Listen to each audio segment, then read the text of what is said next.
খুব ছোট থেকে আমি বুঝতে পারতাম আমাকে তেমন কেউ ভালোবাসে না। জীবনের শুরুটা ছিল অবহেলা দিয়ে। আমি অনেক চিকন ছিলাম। যখনই কোনো অনুষ্ঠান বা কোনো মেহমান আসতো, মা আমাকে ধরে ধরে অকারণে মারতো। গোসল করতে গেলে, পড়তে বসলে সব জায়গায় মারতো। আমার বড় ভাই সে কোনো দোষ করলে তাকে মারতো না, সবাই তাকেই ভালোবাসতো। হয়তো আমি মেয়ে দেখেই আমাকে ভালোবাসতো না। যখন অনেক ছোট ছিলাম তখন বাবা বিদেশ চলে যায়।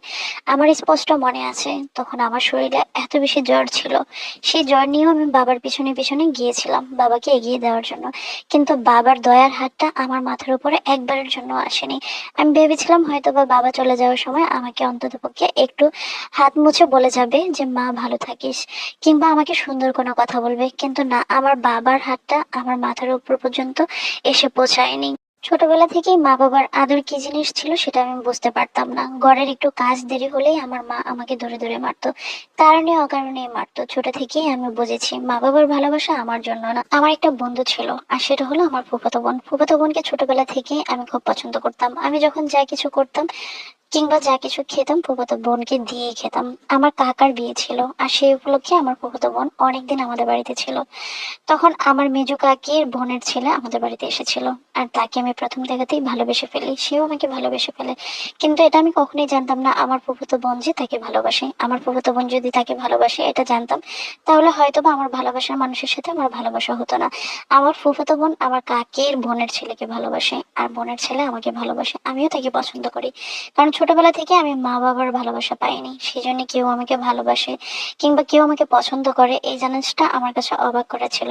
সে আমাকে ভালোবাসতে বলেই আমি তার প্রতি অনেক বেশি দুর্বল হয়ে যাই, আমিও তাকে ভালোবাসতে শুরু করি। আর এই সূত্রটা ধরে আমার ফুফাতো বোনের সাথে আমার সম্পর্ক নষ্ট হয়ে যায়। সেদিনের পর থেকে তার সাথে আমার আর কখনো ভালো সম্পর্ক হয়ে ওঠেনি। তারা আমার সাথে শত্রুতা করে, আমি তাকে ভালোবাসি বা সে আমাকে ভালোবাসে দেখে আমার ফুফাতো বোন কিংবা তারা আমার উপরে রাগ করে আমার সম্পর্কে অনেক আজে বাজে কথা উঠিয়ে দেয়। যা ঘটেনি বা যা হয়নি তাও বলতে শুরু করে দেয়, সবার কাছে আমাকে ছোট করতে শুরু করে দেয়। এত মিথ্যা অপবাদ দেওয়ার পরেও আমি কোনো কিছু বুঝতে চাইতাম না। তাকে আমি অনেক বেশি ভালোবেসে ফেলেছি। আমার কাকি, আমার মা, আমার পরিবারের প্রত্যেকে আমাকে দিয়ে অনেক কাজ করাতো। যখন যে কাজ করতে বলতো আমি তাই করতাম, কারণ আমি ওই ছেলেটাকে ভালোবাসি। সেটা ছিল আমার কাছে প্রধান। আমি মনে করতাম সবাইকে যদি আমি হাসি খুশি রাখতে পারি হয়তো বা একটা সময় সবাই আমাকে মেনে নেবে। কিন্তু তখনও তার সাথে আমার খারাপ কোনো সম্পর্ক হয়নি। আমার সাথে ধরতে গেলে বন্ধুত্বপূর্ণ সম্পর্কই ছিল। সব ভালোবাসার মধ্যে কিন্তু অনেক গভীর সম্পর্ক থাকে না, কিছু কিছু ভালোবাসা বন্ধুত্বপূর্ণ সম্পর্কও থাকে। কিন্তু যখনই তার সাথে আমার বন্ধুত্বের সম্পর্ক ছিল তখনই আমার ফুফাতো বোন এবং আমার নিজের মানুষরা আমাকে নিয়ে অনেক আজে বাজে কথা রটানো শুরু করেছে। তাতে আমার কিছু যায় আসে না। আমি তখন মনে করতাম সে তো আমাকে ভালোবাসে। আমার কাছে ওইটাই সবচেয়ে বড় পাওয়া ছিল। এমনি ছোটবেলা থেকে মা আমাকে অনেক বেশি মারতো। তার উপরে যখন এই সমস্ত খারাপ কথা উঠিয়েছিল তখন আরো বেশি মারতে শুরু করলো। মনে আছে একবার আমার ভাই পড়াশোনা করে না দেখে আমার কাকা রাগ করে ভাইয়ের সমস্ত বই পুস্তক পুকুরে ফেলে দেয়। আর আমার মা সেই পুকুরে আমাকে নামিয়ে দেয় বইগুলো ওঠানোর জন্য। এদিকে আমি সাঁতার জানি না। বই উঠাতে না পারার কারণে আমার মা আমাকে অনেক মারছিল। কিন্তু সেদিনের কথা আমি আজও বলিনি, কারণ আমি অন্যায় না করলেও আমি সবসময় মার খেতাম। আমার মা যখন আমার ভালোবাসা সম্পর্কে এত কিছু শুনতে পায় তখন আমার মা একবার আমার গলায় এত জোরে পাড়া দিয়েছিল। আর তখনই আমার ভালোবাসার মানুষ আমাকে অনবরত মোবাইলে মেসেজ দিয়ে যাচ্ছিল। মেসেজের শব্দে আমার মা আমার গলা থেকে পা সরিয়ে নিল। যদি সেদিন আমার মা মেসেজের শব্দ না পেত হয়তোবা ওই গলা পাড়াতেই আমি মারা যেতাম। এতটা কষ্ট হয়েছে আমি টানা 1-1.5 মাস কথাও বলতে পারিনি। আমার মা একটা ওষুধ কিনেও আমাকে খাওয়ায়নি, এত জোরে আমার গলায় পাড়া দিয়েছে যেন আমি মারা যাই।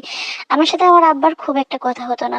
আব্বার সাথে খুব কম কথা হতো। একবার আব্বা কথার চলে আমাকে বলতেছে আমি মারা যাচ্ছি না কেন, মানে সেও চায় যেন আমি মরে যাই। আমার সম্পর্কে হয়তোবা এসব নোংরা কথা আজে বাজে কথা শোনার কারণে তাদের হয়তো আমার মান সম্মান নষ্ট হচ্ছে কিংবা আমার উপরে অসন্তুষ্ট, সেজন্য আমার জন্মদাতা বাবাও আমাকে বলেছে আমি যেন মারা যাই, আমি যেন মরে যাই। এভাবেই বলেছিল যে তুই মারা যাচ্ছিস না কেন। আমার কাকি একবার আমার আম্মাকে বলেছিল তাকে আর পড়াশোনা করানোর দরকার নাই, পড়াশোনা করেই বা কি হবে। সেদিন আমি আমার কাকির উপরে এত বেশি কষ্ট পেয়েছি যে আমার পড়াশোনা করার জন্য আমার কাকিও বাধা দিয়ে বসলো। আমার মা ছোটবেলায় আমার বিয়ে ঠিক করেছে একটা বয়স্ক লোকের সাথে। আমি বিয়েতে রাজি না হয়ে বান্ধবীর বাসায় পালিয়ে চলে যাই। আমার উপরে কত শারীরিক মানসিক অত্যাচার হয়েছিল সেটা বলে বোঝানো যাবে না। ছোটবেলা থেকে এত বেশি মারতো যে আমার ছোটবেলা থেকেই শ্বাসকষ্ট শুরু হতো।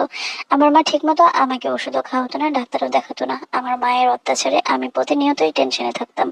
শারীরিক মানসিক সব দিক দিয়ে আমার এত বেশি খারাপ দিন যেত, আমার এত বেশি শ্বাসকষ্ট হতো। আমার মনে আছে যখন আমি কাশতাম আমার মা আমাকে তখনও মারতো। কেন আমি কাশি দিচ্ছি, কেন আমার কাশ আসতেছে এই জন্য মারতো। আমার একবার ডাক্তারের কাছে নেওয়ার সময় আমার আম্মা এত জোরে লাথি মেরেছিল, সেদিন মনে হয়েছিল সত্যি সত্যি আমি মরে যাচ্ছি না কেন। সবসময় মনে হতো আমার আশেপাশের মা বাবা গুলা কেমন আর আমার মা বাবা আমার সাথে কেমন করে, অনেক অসহায় লাগতো নিজেকে। 2017 সালে আমার জীবনে অন্য একজন মানুষ আসে, যে বর্তমান এখন আমার হাজবেন্ড। সে আমার পিছনে অনেক টাকা খরচ করতো, ডাক্তার দেখিয়ে তো বারবার আমার শরীর অসুস্থতার কারণে।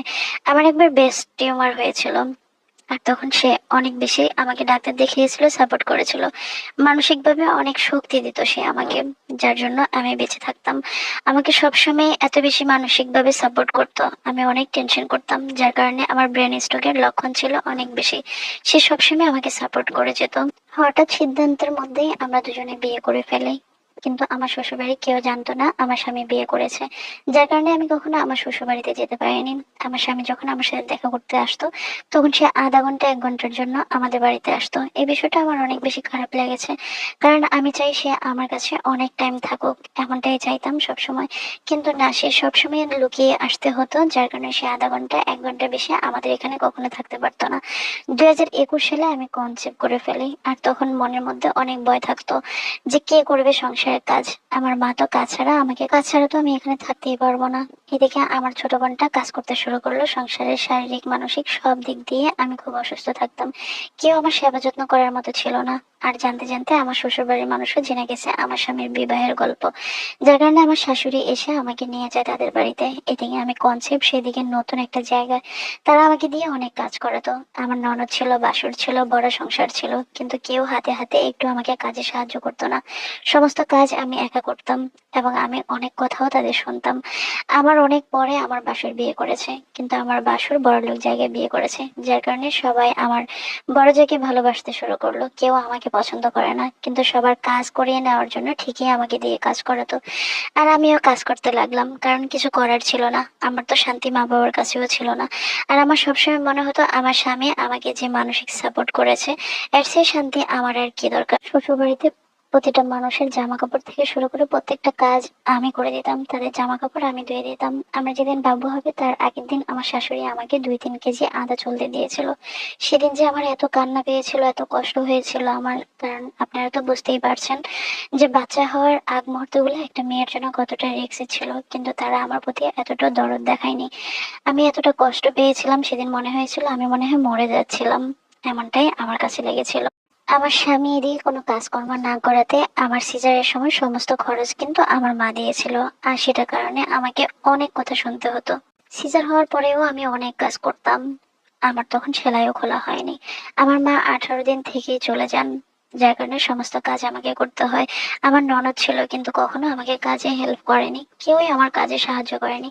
সিজারের 3 দিনের দিন আমার স্বামী আমাকে বলতে শুরু করলো আমি নাকি শুয়ে বসেই খাই, অথচ সে আমার কষ্টটা একটাবারের জন্য অনুভব করলো না। এটা আমার কাছে অনেক বেশি খারাপ লেগেছে। সিজারের জায়গা অনেক ব্যথা হতে শুরু করলো, সেলাইয়ের মাংস নাকি দলা ধরে গেছে, ডাক্তার বলেছে। তখন যদি তারা আমাকে একটু সাহায্য করতো, একটু কাজে হেল্প করতো, হয়তো বা আমার এতটা কষ্ট হতো না। সেলাইয়ের কারণে আমার শরীরে একটা বিষাক্ত রক্ত প্রবাহ শুরু হয়েছিল, ডাক্তার বলেছে ব্যথাজনিত কোনো জীবাণু আছে আমার শরীরে।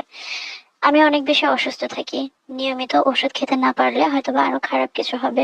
তখন আমার আর কি করার, একটা রোগ যদি শরীরে বাসা বাঁধে সেটা সহজে শরীর থেকে আর দূর করা যায় না।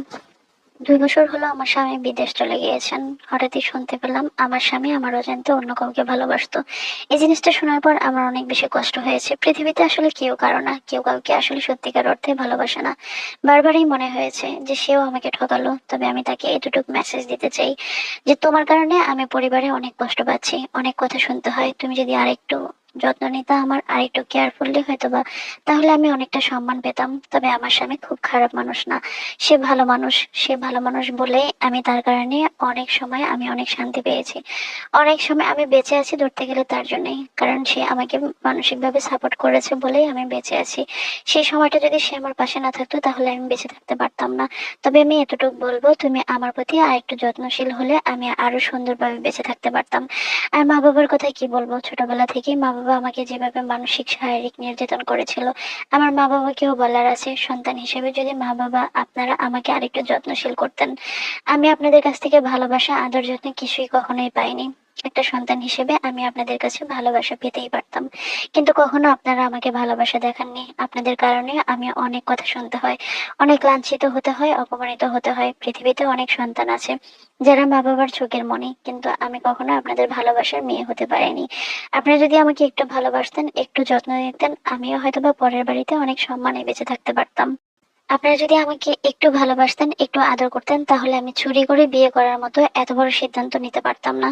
আপনারা আমাকে সবসময় অবহেলা করেছেন, কষ্ট দিয়েছেন, আর যার কারণে আমি সহ্য করতে না পেরেই কিন্তু চুরি করে বিয়ে করার মতো এত বড় একটা সিদ্ধান্ত নিয়েছিলাম সেদিন। চারপাশ থেকে আমি এতটা কষ্ট পেয়েছি, যার কারণে মাঝে মাঝে ইচ্ছে করে মরে যাই। দীর্ঘদিন ঘুমের ওষুধ খেয়েছি, শুধু আত্মহত্যা চেষ্টা করিনি। তবে ঘুমের ওষুধ খেয়ে অনেক টাইম ঘুমাতে ইচ্ছা হতো, যার কারণে ঘুমের ওষুধটা অনেক খাওয়া হতো আমার। আমি আত্মহত্যা করতে চাই না, তবে এখন আর সহ্য করতে পারছি না। মন চায় মরে যাই। আমার স্বামী আমাকে আবার ভেবে নিতে বলে, কিন্তু আমি চাই না। আমি যখন কনসেপ্ট করেছিলাম, আমার শাশুড়ি বলেছিল বাচ্চাটাকে মেরে ফেলতে। কত কিছু সহ্য করলাম এই জীবনে, কিন্তু নিজের মতো কিছুই হলো না। আমি এখনো অসুস্থ, অনেক কথা শুনি, কিন্তু কাউকে কিছুই বুঝতে দেই না, বলি না। মেয়েরা কারো কাছে যত্ন চাইতে নেই, মেয়েরা ভালোবাসা চাইতে নেই, তারা আপন মানুষ হয় স্বপ্ন দেখতে নেই, পাগলামি করতে নেই, মেয়েদের কেউ আপন হয় না। তবে মেয়েদের নিজের সম্মান শক্ত হাতে ধরে রাখতে হয়, যা আমি পারিনি। কারো উপর নির্ভরশীল হওয়া উচিত না, তাহলে দিন শেষে আঘাত পেতে হয়। কিছুদিন আগে ছোট বোনের বিয়ে হয়েছিল, যেতে বলেনি। হয়তো তাদের সম্মান বেশি বলে, কিন্তু প্রয়োজন হলে সবার আগে আমাকেই ফোন করে, কারণ আমাকে দিয়ে কাজ করাবে সেজন্যই। প্রথমে ধন্যবাদ জানাবো যে আপু আমাকে মেসেজটা পাঠিয়েছিলেন, তার জীবনে ঘটে যাওয়া যে বাস্তব ঘটনাগুলো, তাকে ধন্যবাদ জানাবো আমাকে তার গল্পটা পাঠানোর জন্য। আর দ্বিতীয়ত বলবো, পৃথিবীতে একমাত্র আপন বলতে মা বাবা, স্বামী। তবে মা বাবা যখন বিয়ে দিয়ে দেয়, তখন স্বামী সবার আপন হয়। একটা মেয়ের জন্য পৃথিবীর নিয়ামত হলো তার স্বামী। আর সেই স্বামীর কাছ থেকে অবহেলা পেলে পৃথিবীর সবাই অবহেলা করার সাহস পায়। স্বামী ভালো হলে পৃথিবীর কেউ চোখ তুলে তাকানোর সাহস পায় না। আর দ্বিতীয় কথা হলো, মা বাবা যদি ছেলে সন্তান নিয়ে একটু কেয়ারফুলি না চলে, বিশেষ করে এই যুগে এসে মেয়েদেরকে নিয়ে যদি আদর ভালোবাসা না দেখায়, তাহলে সেই মেয়েগুলা বড় হতে হতে তার মানসিক অবস্থা কতটা খারাপ হয় সেটা আমি বুঝতে পারি, কারণ এরকম গল্প আমি প্রায় শুনি। তবে আমার দেখা মতো মারা মেয়েদেরকেই বেশি ভালোবাসে। আপনার বেলায় কেন এরকম হলো সেটা আমি জানি না। তবে আমি এতটুকু বলবো, পৃথিবীতে মা বাবার সম্পর্কটা মধুর সম্পর্ক, স্বামীর সম্পর্কটাও মধুর সম্পর্ক। এই মানুষগুলো যদি ঠিক থাকে, একটা মেয়ের জীবন কখনো নষ্ট হতে পারে না, খারাপ হতে পারে না। আর আপু দুইটা চিঠি পাঠিয়েছে, সেই চিঠিগুলো আমি ভিডিওর লাস্টে দিয়ে দিব। উনি হয়তো বা ওনার হাজবেন্ডকে আহ টার্গেট করেই চিঠিগুলো লিখেছিলেন। যাই হোক, আপু ভালো থাকুন, সুস্থ থাকুন, সন্তানের যত্ন নিন। আপনার মা আপনার সাথে যা করেছে, আপনি আপনার সন্তানের সাথে নিশ্চয়ই তা করবেন না, কারণ পৃথিবীতে সবচেয়ে বড় নেয়ামত হলো তার সন্তান।